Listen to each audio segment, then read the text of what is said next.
ойыншықтан ұсынады. Ең алғашқы жасалатын орын осы үйдің 3-ші қабатында орналасады. Ол үшін біз осы үйдің 3-ші қабатына тезірек шығуымыз керек. Шығып болғаннан кейін әйнектің жағалауына келіп секіріп батырмасын басамыз.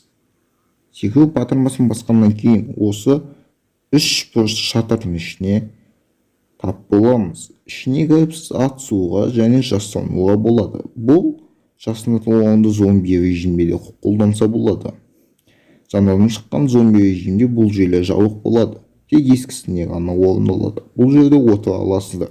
Ал енді біз келесі жасалатын орынға көшеміз. Келесі жасалатын орын осындай үйдің балконында орындалады. Бұл үшін біз осы үйдің 2-ші этажына шығып, балконына артпен тұрып секіруіміз керек. Видеода көрсетілген секілді. Есіктің үстіне мініп, кейін шатырға мінеміз. Ары қарай атысуға және тығылуға болады. Бұл жасалатын орын өте керемет. Ары қарай өзіңіздің ойыңызға байланысты. Менің үйімнің жанында осындай 2 үй бар. Мен үстіне секіріп кетуіңе болады.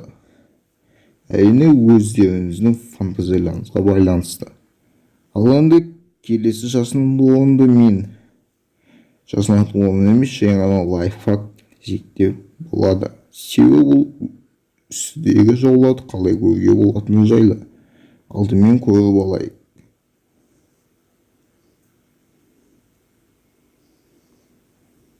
Ал енді бұны қалай жасаймыз? Ол үшін біз есіктің тұтқасына келіп секіріп батырмасын басамыз. Болды. Біз үстідегі жауларымызды көре аламыз. Бұл өте жақсы. Кейін шатырдағы жауларымыз қалай көреміз? Ол үшін осы жерге отырамыз және қарасақ үстідегі жауларымыз көрінеді. Өте жақсы. Ал енді келесі жасалатын орын осындай 4 бұрышты бетонға секіріп, ары қарай 4 бұрыштың үстіне секіреміз. Болды.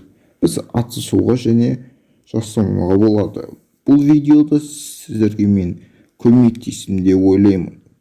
Бұл видеода көрсетілген жасалатын орында қалаған үйлерде орындалады. Ал енді сіздермен болған мен Нұрек, сау саламат болыңыздар.